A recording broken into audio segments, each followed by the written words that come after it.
las cartas católicas, un mensaje para la Iglesia de hoy. En la Biblia encontramos las respuestas a todas las interrogantes de nuestra vida y las posibles soluciones a nuestros problemas. Lastimosamente, no aprovechamos este alimento espiritual que Dios nos ha regalado y que tanta falta le hace al hombre de hoy. Llamamos cartas católicas a aquellos libros de la Biblia que tienen como destinatario principal a las comunidades cristianas existentes del siglo I. Al ser para toda la Iglesia, reciben el nombre de católicas, universal. Esas cartas han sido atribuidas a los apóstoles Santiago, Pedro, Juan y Judas. Fueron escritas cuando el cristianismo primitivo había ingresado a una nueva etapa. Las comunidades cristianas habían logrado extenderse por todo el Imperio Romano y comenzaban a experimentar la presión y las reacciones de los pueblos paganos. Frente a esos problemas externos, empezaban a surgir problemas al interior de las comunidades, ya que esperaban la pronta segunda venida del Mesías, y esa espera hacía muchas veces perder la fe y la esperanza, sobre todo en la práctica de la vida cristiana. Ante estas circunstancias, aparecen falsos profetas y maestros queriéndose aprovechar de la situación y alterando las enseñanzas del Evangelio. Es por eso que la Iglesia entendió que era necesario consolidar su vida comunitaria, manteniéndose fiel a la enseñanza de Cristo, que habían sido transmitidas por los apóstoles.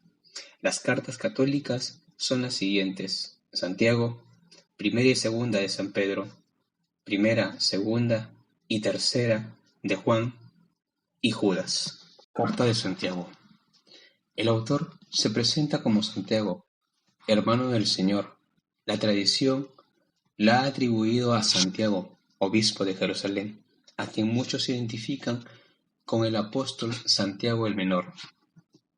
Dirigió su carta a los cristianos convertidos del judaísmo que se encontraban esparcidos por el mundo grecorromano. Parece más una homilía o una catequesis de gran contenido moral. Tiene como influencia y referencia los libros sapienciales y proféticos del Antiguo Testamento, resaltando lo bueno y lo que debe mantenerse para llevar una vida cristiana. La finalidad de esta carta es animar a mantenerse firmes en la fe, a pesar de las persecuciones que se iniciaban, y sobre todo a demostrar la fe con obras. Exhorta a vivir las virtudes cristianas, dominio de lengua, paciencia, caridad, condenando la ambición a la avaricia y la preferencia con las personas. Encontramos en esta carta el fundamento bíblico del sacramento de la unción de los enfermos, y lo que más resalta es: la fe sin obra es una fe muerta. La carta de Pedro. Pedro, apóstol y cabeza de la Iglesia, elegido por el mismo Cristo, murió mártir durante la persecución de Nerón en el año 67 después de Cristo. Las cartas escritas en griego están dirigidas a los fieles de Asia Menor. En la primera carta exhorta a la alegría en las dificultades, siguiendo el ejemplo de Cristo, que vivan en fraternidad y en solidaridad frente a la pobreza y a las persecuciones. Nos recuerda que hemos sido elegidos, santificados y salvados por Cristo, y que para alcanzar la felicidad es necesario sufrir como lo hizo Cristo. En la segunda carta nos recomienda, antes de su muerte, mantener la fe en Cristo, luchar contra los falsos maestros que dividen la Iglesia y enseñar por qué Cristo no viene todavía. En esta carta, la enseñanza clave es el conocimiento de Cristo Jesús. Carta de Judas. La tradición atribuye esta carta al apóstol Judas Tadeo, hermano de Santiago, del que cuenta la tradición que murió mártir en pleno trabajo evangelizador junto con San Simeón. Es uno de los escritos más cortos del Nuevo Testamento.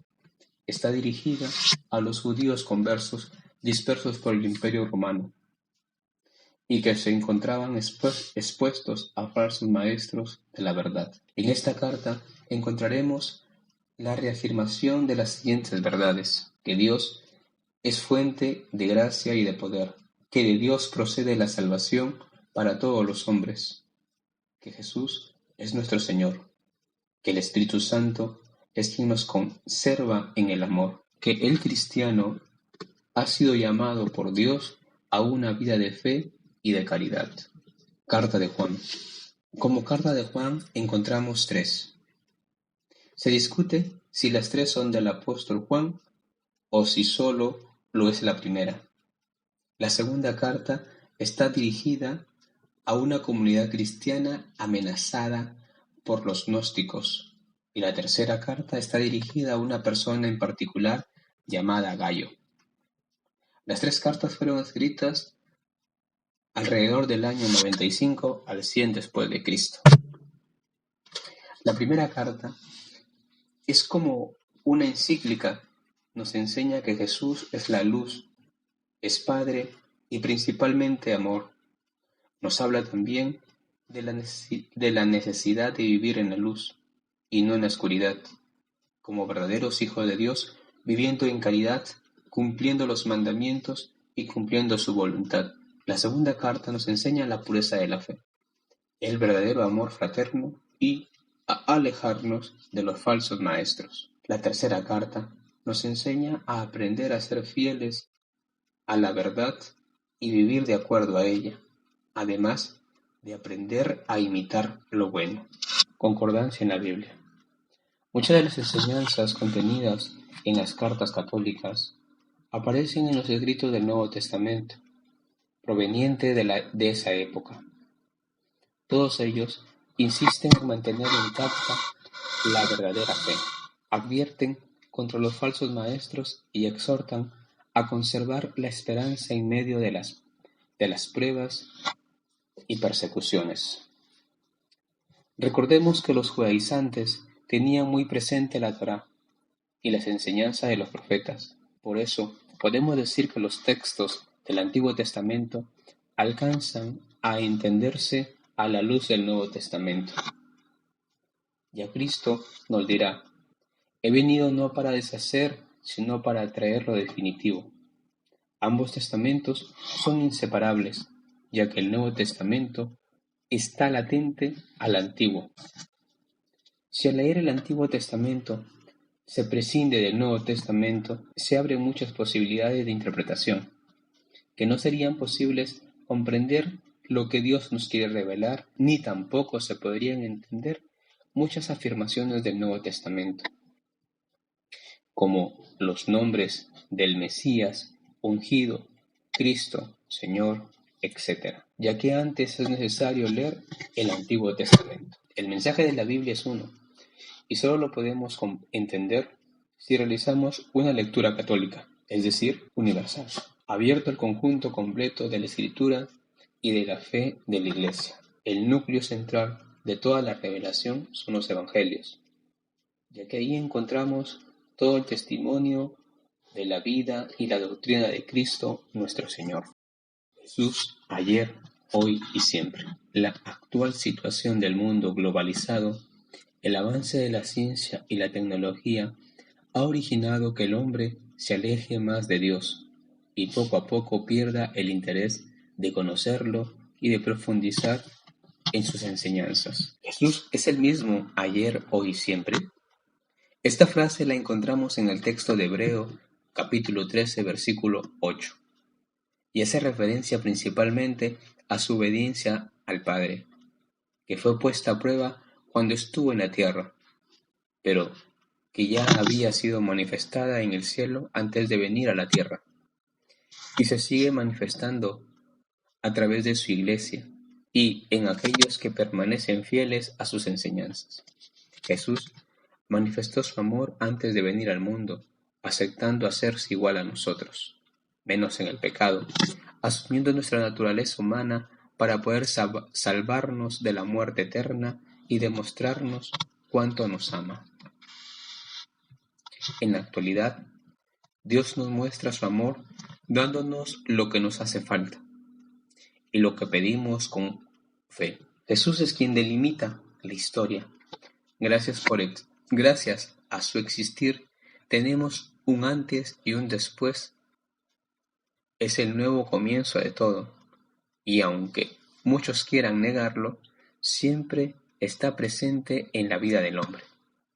Jesús sale al encuentro del hombre para salvarlo del pecado. Quiere que experimente su perdón y su amor de manera libre y desinteresada.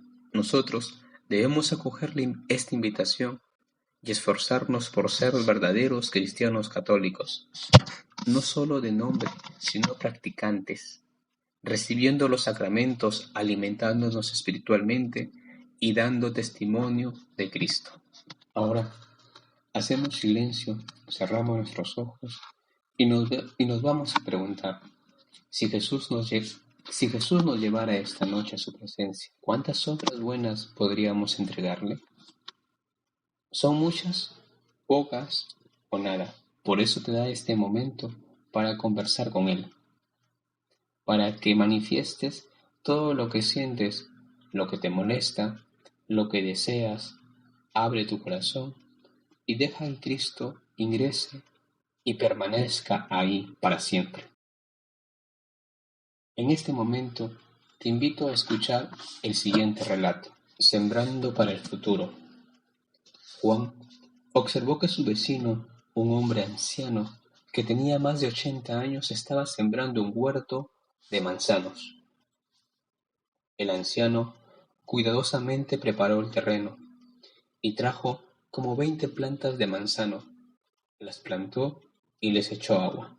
Después de estar observando por un buen rato, Juan pensó, ¿para qué siembra el Señor esos manzanos? Si dada su edad, ya no alcanzará a comer de sus frutos. Entonces fue donde el anciano y le preguntó, ¿no esperará comer las manzanas de sus árboles? El anciano lo miró, se sonrió y le contestó, yo no, pero tú y muchas otras personas podrán hacerlo. Estaré muy contento de que sea así. Pues hay que sembrar hoy para cosechar mañana. Con esta historia aprendemos que debemos ser diferentes, que no debemos dejarnos engañar por falsas ideologías o enseñanzas que nos hacen creer que solo importa nuestro bienestar. Si nosotros cambiamos, lograremos con nuestro ejemplo que muchas personas y compañeros vean que sí es posible vivir en fraternidad, en solidaridad, pensando en un futuro mejor y procurando el amor y la unidad entre todos los hombres. Meditemos aquellos momentos en que Jesús nos habla y no queremos escucharlo ni prestarle atención, porque estamos ocupados pensando en otras cosas como la moda, las fiestas y la música. Pensemos en Jesús, dediquémosle un tiempo para poder escucharlo y conversar con Él. ¿Cuántos de nosotros seremos capaces de abrir nuestro corazón? ¿Soy realmente amigo de Jesús? ¿Quiero experimentar su gracia y su amor? ¿Qué estoy haciendo para cultivar su amistad? Jesús siempre permanece con nosotros, a pesar que le demos la espalda. Lo único que desea es salvarnos, pero necesita de tu colaboración. En Filipenses, capítulo 3, versículo del 7 al 11, nos dice, todo lo que hagamos debemos hacerlo con el corazón, teniendo presente que es Dios quien nos da lo que necesitamos y que a Él tenemos que recurrir siempre. Debemos realizar los sueños y metas que nos propongamos, teniendo siempre presente a Dios en nuestras vidas. Cerremos nuestros ojos y pensemos en todos esos momentos en que hemos abandonado a Jesús. Gracias. Guillermo.